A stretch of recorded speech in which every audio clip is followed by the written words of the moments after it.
Hello students, welcome to our classes. चलिए welcome back to our most important question series जो कि हमारा semester 2 के लिए, ठीक है, और BBMQ यूनिवर्सिटी के लिए। तो स्टूडेंट सबसे पहले हम आपको बता दें कि चूंकि थोड़ी तबीयत ठीक ना होने के कारण कह सकते हैं चिकन पॉक्स हो गई थी मुझे, जिस कारण से हम लोग क्लास को कंटिन्यू नहीं कर पाए और क्लास को कुछ दिन से स्टॉप कर आपको तो पता है कि वो मतलब होने के बाद थोड़ा सा वीकनेस आ जाता है, आपको मुझे देख के लग रहा होगा उस अकॉर्डिंग। तो इस कारण से क्लासेस को थोड़ा स्टॉप मुझे करना पड़ा और फेस वीडियो नहीं बना पाए। बट हाँ, ऐसा नहीं कह सकते कि क्लास टोटली स्टॉप हो चुका था, क्लासेस चल रही थी धीरे धीरे सेमेस्टर 2 की और भी सब्जेक्ट्स पे जो सब्जेक्ट्स को बताया जा सकता है बिना फेस वीडियो को, बिना बहुत ज़्यादा एक्सप्लेनेशन के, मैंने वो चीज़ को कंप्लीट करा था। आप देख रहे होंगे कि हमारे चैनल पे ग्लोबल सिटीजनशिप से रिलेटेड, फिर से मैथमेटिकल कंप्यूटेशनल थिंकिंग, ये सारी चीज़ों की टॉपिक्स के मोस्ट इंपॉर्टेंट क्वेश्चंस हमारे चैनल पे अपलोडेड है। आप लोग अगर उतना भी करके जाते हो, उतना ही करके जाते हो, उतना भी नहीं उतना ही करके जाते हो, तो वो आपके लिए इनफ है। सबसे पहले तो हम आपको ये चीज़ बता दें, ठीक है। सेकेंड थिंग हम आपको ये कहना चाहते हैं कि सारी चीज़ों को बहुत अच्छे से एनालाइज करना है। चूंकि सेमेस्टर 1 का रिजल्ट भी आया था, आप लोग देखे थे, बहुत बच्चे का क्रॉस लगा, इसलिए लगा है क्योंकि उनको नहीं पता कि उनको किस बेसिस पे आंसर्स को रिप्रेजेंट करना है। वो क्या कर रहे थे, एक्साइटमेंट आ गया था उनको, उनकी भी गलती नहीं है। बहुत सारे ऐसे टॉपिक्स है जो कि क्लास 11th के हैं, तो उनको लगा कि हम 11th-12th के बेसिस पे लिख देंगे तो हमको स्कोर मिल जाएगा। बट इस बार ऐसा नहीं हो रहा है, हम फिर से आप लोग को अलर्ट कर देते हैं, इस बार ऐसा नहीं हो रहा है। आप लोग को बहुत अच्छे से और बहुत प्रॉपर वे में एज अ ग्रेजुएशन के स्टूडेंट के अकॉर्डिंग आपको कॉपी में लिखना होगा, ठीक है। टू द पॉइंट पढ़ के जाइए, टू द पॉइंट लिखिए, नंबर ऑफ पेजेस के पीछे नहीं भागना है। आपका जो रूल है BSc का, वो रूल को अपनाना है, आपका स्कोर ज़्यादा आने से कोई रोक नहीं सकता है, ठीक है। याद रहे 11th-12th का टॉपिक आपको आगे तक नहीं लेके जाना है और बहुत ज़्यादा डेप्थ में नहीं। 11th-12th बेसिक है, वो आप यूज़ कर सकते हो ग्रेजुएशन पे, पर आपको लगेगा कि नहीं उसी के बेसिस पे हमको नंबर चाहिए, तो फिर वैसा नहीं हो पाएगा, क्योंकि उसमें लैंग्वेज उतने टफ नहीं होते हैं और उसमें भी बहुत ज़्यादा लैंग्वेज टफ नहीं होगा, बहुत ज़्यादा डेप्थ में नहीं होगा, तो इस वजह से उसमें उतना स्कोर नहीं मिलता है। बहुत मिलता है इसलिए क्योंकि अलग अलग बुक से आप देखोगे, अलग अलग नोट्स देखोगे, तो वहाँ पर वैसा रहता है कि वहाँ से मिल जाता, आप स्कोर कर लोगे। बट हम आपको एक चीज़ अलर्ट करके कह देना चाहते हैं कि जो भी लिखिएगा प्रॉपर तरीके से और बहुत अच्छे तरीके से लिखिएगा, ठीक है। तो चलिए स्टूडेंट, क्लास को स्टार्ट करते हैं। हमारा जो मोस्ट इंपॉर्टेंट क्वेश्चन है वो क्वेश्चन नंबर हमारा 4 होगा, ये IRC2 फिजिक्स के लिए BBMQ, ठीक है। तो हमारा क्या है, ये न्यूटन्स लॉ है। हम आपको बता दें, आपको पता है न्यूटन्स लॉ क्या होता है? Do you know about Newton's law? तो आप कहिएगा हाँ मैम पता है न्यूटन लॉ क्या होता है। तो सिंपल सा बात है, न्यूटन्स लॉ के अकॉर्डिंग अगर हम आपको बता दें तो न्यूटन्स लॉ क्या है, 3 न्यूटन्स का लॉ होता है, 3 लॉ होता है इसका, ठीक है। न्यूटन का 3 लॉ होता है, first law, second law, third law. First law के अकॉर्डिंग क्या होता है, सिर्फ हम आपको बस रिकॉल कर रहे हैं क्योंकि ये आपका मोस्ट इंपॉर्टेंट क्वेश्चन है और यहाँ से आपके एग्जाम में न्यूमेरिकल आएंगे, 2 न्यूमेरिकल आएंगे आपके यहाँ से, ठीक है। एक आपका फर्स्ट लॉ से रहेगा और 2 न्यूमेरिकल रहेगा सेकंड लॉ से, मतलब मीन्स 3 न्यूमेरिकल यहाँ से आने वाले हैं, ठीक है। एक न्यूमेरिकल आपका रहेगा सिंपली फोर्स वगैरह निकालना है जो कि फर्स्ट लॉ से रिगार्डिंग रहेगा, और 2 न्यूमेरिकल रहेगा जिसमें आपको एक्सेलरेशन को फाइंड आउट करना है, ठीक है। तो मीन्स आपको यहाँ से 3 न्यूमेरिकल, मैक्सिमम 2, मिनिमम 2 मानेंगे, मैक्सिमम 3। तो चलिए हम लोग बात करते हैं, ठीक है। न्यूटन का 3 लॉ था, according to first law of motion what, कि जो भी बॉडी जिस भी पोजीशन में, अगर कोई बॉडी, सपोज स्टूडेंट्स अगर कोई बॉडी रेस्ट में है, चलिए देखते हैं, ठीक है। अगर हम लोग सपोज करते हैं कि कोई बॉडी रेस्ट में है, क्या चीज में है, रेस्ट में है, तो वो बॉडी क्या है, रेस्ट में ही रहेगा, ठीक है, according to first law of motion. अगर कोई बॉडी मोशन में है तो वो मोशन में ही रहेगा, ठीक है। मैम ये चीज तो क्लियर है, तो हम लोग कैसे कह दें कि जो बॉडी रेस्ट में है वो रेस्ट में ही रहेगा, जो बॉडी मोशन में है वो मोशन में रहेगा। वो ऐसा इसलिए हम लोग कहेंगे क्योंकि रेस्ट में जो हमारा बॉडी है, इसका सबसे पहले एक रूल क्या है कि नेट फोर्स जो होता है वो 0 के बराबर होता है, और जब नेट फोर्स 0 के बराबर होता है, ये अप्रोच करता है किसको, कि एक्सेलरेशन भी, नेट एक्सेलरेशन जो होगा वो मेरा किसके बराबर होगा, 0 के। व्हाट दिस मीनिंग, इसका मीनिंग है स्टूडेंट्स, ये देखिए आप लोग ध्यान से, इसका मीनिंग क्या है बच्चा पार्टी, तो इसका मीनिंग है कि जब आप फोर्स नेट का मतलब समझते हो ना, टोटल फोर्स, फोर्स नेट का मतलब क्या होता है, टोटल फोर्स। फोर्स नेट का मतलब होता है जितना भी फोर्स है सबका समीशन बोलते हैं ना, मैथ्स में हम लोग देखते हैं ना कि अगर मान लीजिए अगर हम यहाँ पे कोई चीज लिख रहे हैं, F1 F2 ... Fn, इतना तक गया है, सपोज करना है आपको, हम अभी नहीं बता रहे कि फोर्स क्या है, ये फोर्स है कि क्या है, हम बस सिंपल आपको बता रहे कैलकुलेशन कि ये F1 F2 F3 है, ठीक है। उसके बाद अगर हम इसको डायरेक्टली चाहे तो लिख सकते हैं ना Fn, ऐसा तो लिख सकते हैं ऑब्वियस, हाँ मैम ऐसा लिख सकते हैं। इसका मतलब ये होता है कि यहाँ पे लिख दीजिएगा कि n बराबर व्हाट 1 से n बराबर इन्फिनिटी तक, तो इसका मतलब ये है चाहे n तक।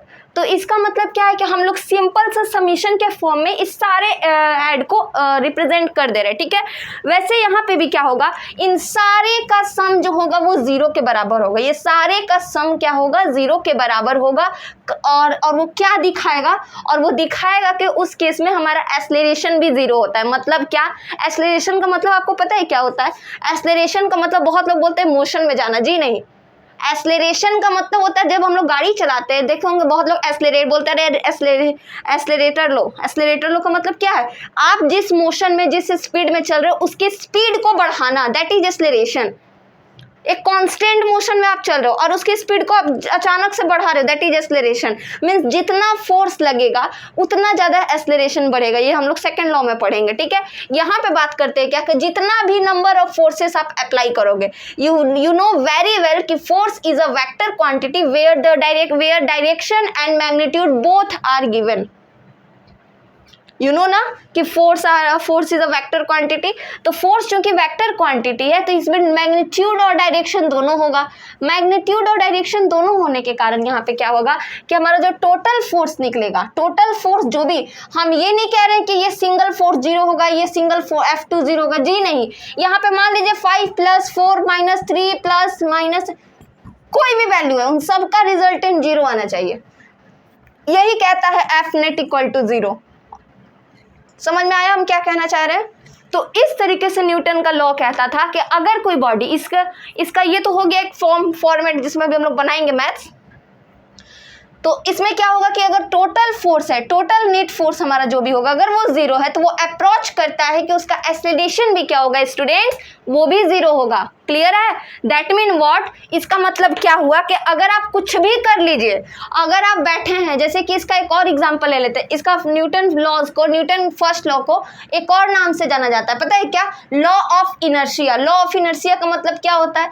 चलिए इसका एक और एग्जांपल लेते हैं। हम लोग गाड़ी में सफर करते हैं ना, बस वगैरह में, तो जब हम लोग बस वगैरह में सफर करते हैं तो आप कभी नोटिस किए कि ऐसा तो नहीं है कि बस चल रहा है तो बस में हम लोग भी चल रहे हैं, ऐसा होता है क्या? ट्रेन चल रहा है तो ट्रेन में हम लोग भी दौड़ रहे हैं स्पीडली, ऐसा होता है क्या? नहीं होता है। हम लोग वहां पे अपने पोजीशन, हम लोग रेस्ट है, बॉडी किस पोजीशन में? रेस्ट की पोजीशन पे। बट हम लोग जिस मीडियम से, जिस पाथ से हम लोग चल रहे हैं, वो पाथ हमारा मोशन में, वो बॉडी जिस चीज से ट्रेवल कर रहे हैं वो मीडियम हमारा मोशन में, मीन्स हम लोग मोशन में नहीं है।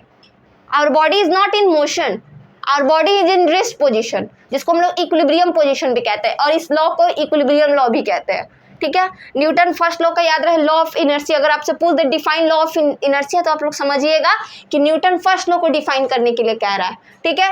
डिफाइन इक्विलिब्रियम स्टेट पोजीशन, तो आप समझ जाइएगा कि न्यूटन फर्स्ट लॉ को डिफाइन करने के लिए कह रहा है। क्वेश्चंस को घुमाएगा, क्वेश्चन को घुमाया जाएगा, घूमना नहीं है आपको, ठीक है।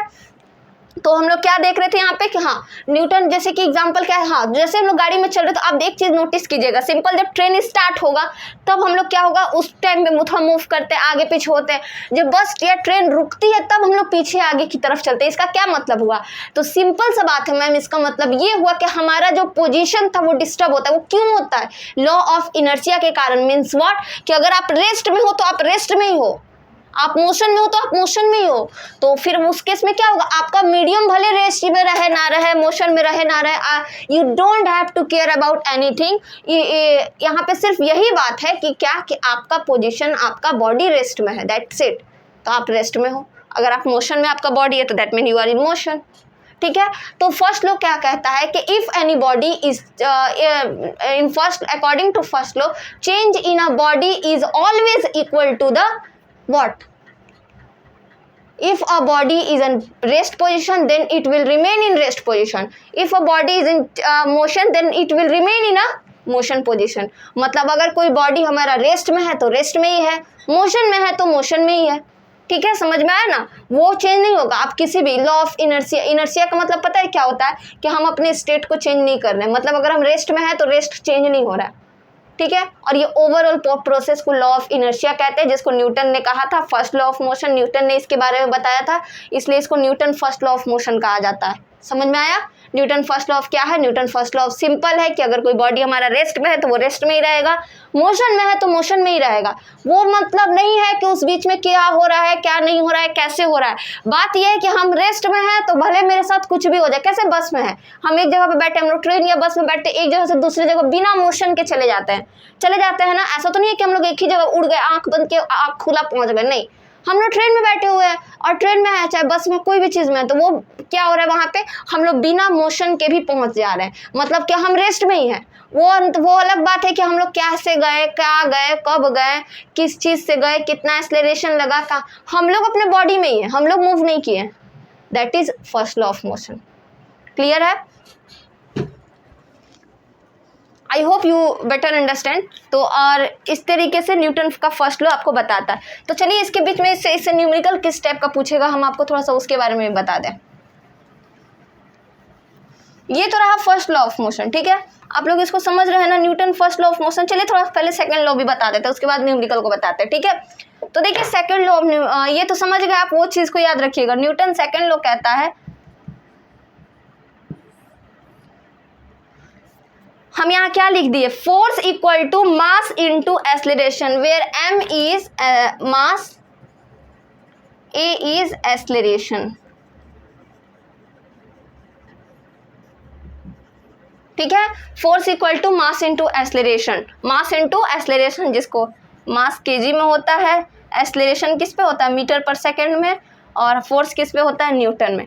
तो चलिए हम लोग क्या देखेंगे इसमें क्या देखेंगे कि force equal to M A लिखा हुआ है, that mean what, force equal to mass into acceleration. इसका क्या मतलब है मैम? तो इसका सिंपल सा मतलब समझिए यहाँ पे, according to second law of motion क्या कहता है कि अगर कोई बॉडी है, मान लेते हैं ये वाई एक्सिस है, ये एक्स एक्सिस है, ध्यान से समझिए हम क्या कहना चाह रहे हैं। अगर कोई बॉडी है, इसका अगर मान लीजिए यहाँ से कुछ दूर तक जाके यहाँ पे ये पहुँच जाता है, कुछ एक्सेलरेशन ये तय करता है, ठीक है।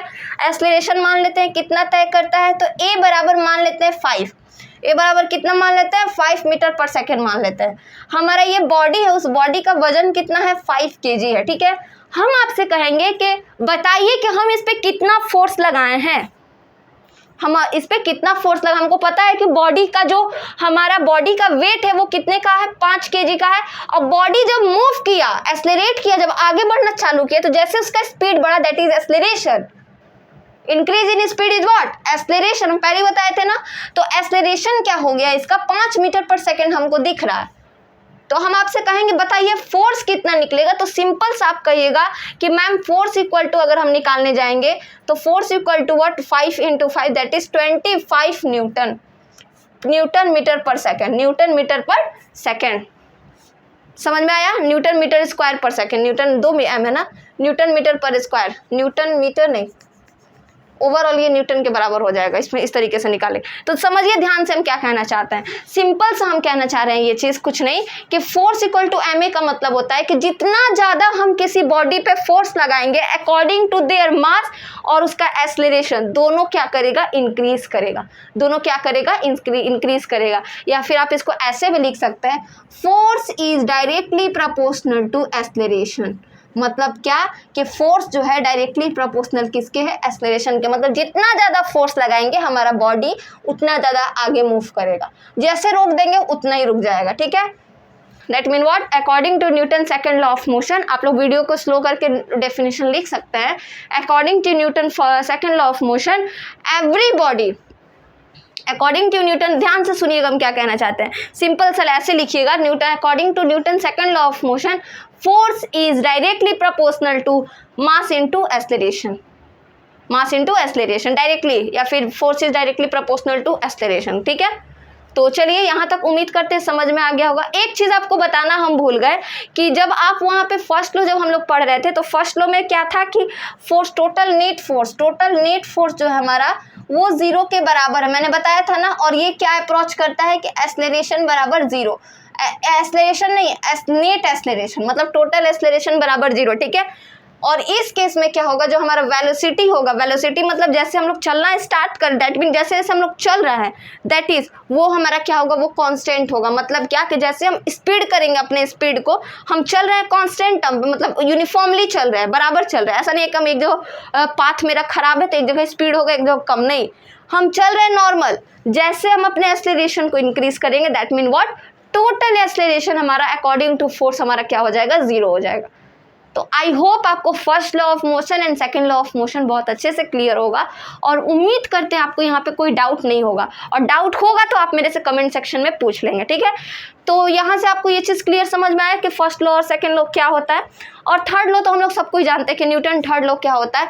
तो याद रहे कि तीनों का डेफिनेशन आपसे पूछेगा तो आप लोग इसको लिखिएगा।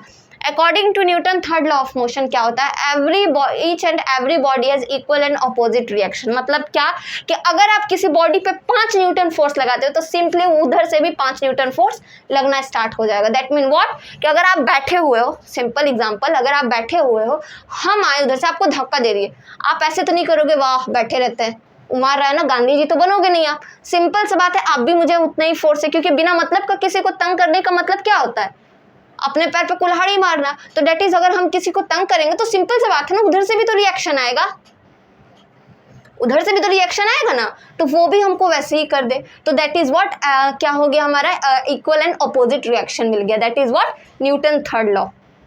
तो आज अभी तक हम लोगों ने क्या पढ़ा, अभी तक हम लोगों ने पढ़ा न्यूटन के बाद न्यूटन के लॉ के बारे में। That is what Newton first law. वहाँ न्यूटन फर्स्ट लॉ के बारे में क्या होता है, जितना भी फोर्स लगेगा किसी भी बॉडी पे, उसका टोटल फोर्स, नेट फोर्स कितना आएगा, जीरो आएगा, और वो दिखाएगा कि एक्सेलरेशन भी, टोटल एक्सेलरेशन भी हमारा कितना है, जीरो है। मतलब मैटर नहीं करता कि आप कैसे जा रहे हो, कहाँ जा रहे हो, बट आपका बॉडी रेस्ट में है तो रेस्ट में ही रहेगा, अगर आप मोशन में हो तो मोशन में रहोगे। ये हमारा फर्स्ट लॉ कहता है।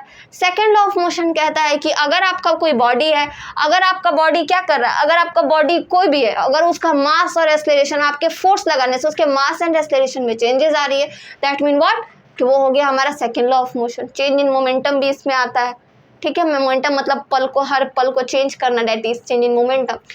और थर्ड क्या बात करेंगे, every body has equal and opposite reaction. मतलब जितनी भी बॉडीज हैं वो क्या है, इक्वल एंड अपोजिट रिएक्शंस को सेटिस्फाइड करते हैं, ये कैरेक्टरिस्टिक को सेटिस्फाई करते हैं, that is Newton third law of motion. तो आई होप अगर न्यूटन के लॉ के बारे में आपसे पूछा जाएगा तो आप समझ लोगे, बहुत अच्छे से एक्सप्लेन करोगे। और उसके अगर हम न्यूमेरिकल की बात करें तो न्यूमेरिकल बस न्यूटन फर्स्ट लॉ से न्यूमेरिकल सिंपल सा छोटा छोटा न्यूमेरिकल आता है,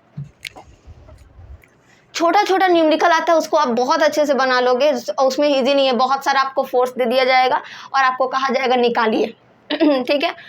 सेकंड लॉ की बात करें तो सेकंड लॉ में अभी हम आपको एग्जांपल लिए ना कि किस तरीके से आपसे क्वेश्चन पूछा जाएगा, उस अकॉर्डिंग बस क्या रहता है न्यूमेरिकल का मतलब पता है क्या रहता है, मैथ्स में क्या रहता है कि सिंपल सा छोटा छोटा दे देता है, हाँ एक्स इतना, वाई इक्वल जेड इतना, आप निकालिए, टोटल इक्वेशन को सॉल्व कीजिए। लेकिन फिजिक्स में क्या होता है ना कि उसी में राम आ रहा था तो राम गा रहा था तो राम खा रहा था, तो इतना देर में इतना खाया, उतना देर में इतना लिया, इतना दिया उतना लिया, यही सब चीज़ में घुमा देता है स्टूडेंट को और स्टूडेंट भटक जाते हैं। पर आप लोग को भटकना नहीं है कि राम क्या खाया, कहाँ गया, कहाँ पिया, आपको ये देखना है कि राम जब खाया तो कितना खाया, राम गया तो कितना गया। आपको फिजिक्स में सबसे मोस्ट इंपॉर्टेंट थिंग, आपको सबसे पहले क्वांटिटी देखनी है कि क्या क्या दिया हुआ है मेरा। अगर राम आ रहा है तो दैट मीन आपको वहाँ पे वेलोसिटी या एक्सेलरेशन कुछ भी दिया होगा, राम जा रहा है वहाँ पे आपको फाइनल वेलोसिटी कुछ ना कुछ तो दिया होगा, तो आपको ये एक्सेलरेशन मतलब कितनी स्पीड से जा रहा है वो आपका दिया होगा। तो आपको ये सारे चीज़ को समझना है, राम पे फोकस नहीं करना है, राम क्या कर रहा है उस पे फोकस करना है। न्यूमेरिकल पढ़ते वक्त याद रहे कि आपको क्वांटिटी पे फोकस करना है कि न्यूमेरिकल में दिया क्या क्या है। हमको इस पे फोकस नहीं करना है कि न्यूमेरिकल इतना बड़ा बड़ा न्यूमेरिकल है, अरे बाप रे बनेगा नहीं, इस पे फोकस नहीं करना है। आपको फोकस करनी है कि आपका न्यूमेरिकल्स में वैल्यूज क्या क्या है और क्या क्या दिया हुआ है। ध्यान से क्वेश्चंस को पढ़िएगा, आराम से बन जाएगा, ठीक है। तो उम्मीद करते हैं ये क्वेश्चन जो क्वेश्चन नंबर 4 है आपको बहुत अच्छे से क्लियर हुआ और बहुत अच्छे से आप इसको बनाइए, ठीक है। क्वेश्चन नंबर 4 में सिंपली डिफाइन करने था न्यूटन्स के लॉ के बारे में और सारी चीज़ों के बारे में, ठीक है। अगर आप इससे कुछ न्यूमेरिकल प्रैक्टिस मेरे से करवाने चाहते हो तो वो भी नेक्स्ट वीडियो में आपको मिल जाएगा, ठीक है। तब तक के लिए आप हमारे चैनल को सब्सक्राइब, लाइक एंड शेयर कर दीजिए, क्योंकि जितना ज़्यादा सब्सक्राइब कीजिएगा तभी ना हम भी अप्रिसिएट करेंगे अपने आप को कि हाँ मुझे वीडियो इस पर बनाना चाहिए। तो आप जितना ज़्यादा करोगे उतना ज़्यादा हम इस पर वीडियोज़ बनाएंगे, ठीक है। तो मिलते हैं आपसे नेक्स्ट वीडियो में। तब तक के लिए आप सब्सक्राइब कर लीजिए और आपका सब्सक्रिप्शन दिखाएगा मुझे कि हाँ मुझे इस पर वीडियो और बनानी है और सारी चीज़ को और क्लियर करनी है, ठीक है। तब तक मिलते हैं अपने नेक्स्ट वीडियो में। Thank you.